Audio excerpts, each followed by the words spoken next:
대한민국의 대통령이 바뀌면 사회 전반에 걸쳐 다양한 변화가 예상됩니다.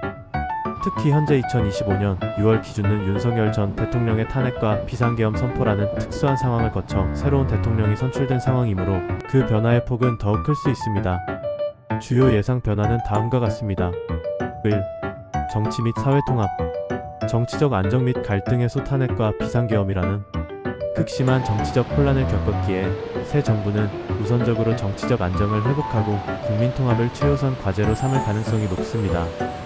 협치 강화. 만약 여소야대 국회 지형이 유지된다면 새 대통령은 협치와 소통을 통해 국정 동력을 확보하려 노력할 것입니다.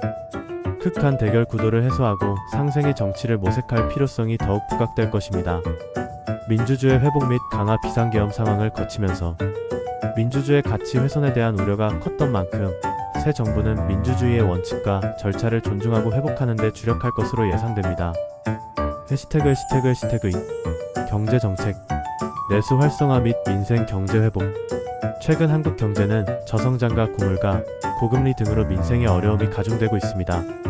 새 정부는 30조 원대 추경 등 대규모 재정 투입을 통해 내수 부양에 총력을 기울일 것으로 보입니다.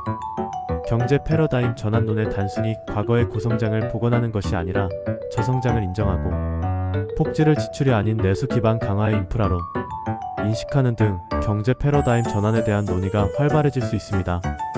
산업 구조 개편 및 미래 성장 동력 확보. 급변하는 세계 경제 흐름 속에서 산업 구조 전환을 위한 전략적 투자가 중요하게 다뤄질 것입니다.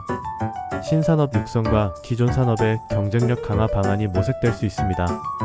세법 개정 및 예산안 조정. 중산층 소득세 감면 등 국민 부담 경감과 재정 지원 확대가 주요 과제로 거론될 수 있으며 이에 따라 세제 개편과 내년도 예산안에도 큰 폭의 수정이 예상됩니다. 3. 사회정책. 인구정책 강화. 저출산 고령화 문제는 한국 사회의 가장 큰 과제 중 하나입니다. 새 정부는 출산율 회복을 위한 의료돌봄 서비스 강화, 가정 친화적 사회 규범 확립, 청년층의 안정적 생활 기반 마련 등 인구 정책에 더욱 힘쓸 것입니다. 양극화 완화 및 사회적 안전망 강화. 취약계층 지원을 확대하고 사회적 고립을 방지하는 등 양극화 해소를 위한 정책들이 추진될 것으로 예상됩니다. 교육정책 변화. 유아학교 명칭 변경, 국공립 유치원 확대, 학급당 유아수 감축 등 유초중 등 교육 전반에 걸친 변화가 논의될 수 있습니다. 또한 사교육비 경감, 교육발전 특구 등 기존 교육 과제들의 현장 안착에도 주력할 것입니다. 4. 대외 정책 및 안보. 외교 기조 변화. 새 대통령의 외교적 스탠스에 따라 대미, 대중, 대일, 대북 관계 등 전반적인 외교 기조의 변화가 나타날 수 있습니다. 특히 최근 국제 정세의 불안정성이 커지고 있어 한반도 및 영내 안보 환경에 미칠 영향도 주목됩니다. 국방 정책. 안보 위협에 대한 인식과 대응 방식에 따라 국방 예산, 병력 운용, 무기 체계 개발 등에 대한 정책 방향이 달라질 수 있습니다.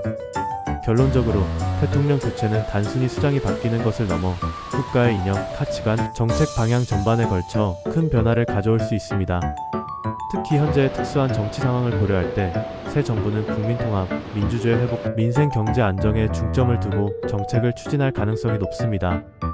이러한 변화가 대한민국 사회에 긍정적인 영향을 미치기 위해서는 새 정부의 리더십과 함께 국민들의 적극적인 참여와 지지가 중요할 것입니다. 2025년 6월 4일 중앙선거관리위원회 발표에 따르면 이재명 후보가 제21대 대한민국 대통령으로 당선되었군요. 이재명 당선인은 49.42%의 득표율로 1728만 7513표를 얻었으며 김문수 국민의힘 후보는 41.15% 1439만 5639표를 기록하여 289만 1874표 차이로 낙선했습니다. 이준석 개혁신당 후보는 8.34% 291만 7523표의 득표율을 보였습니다.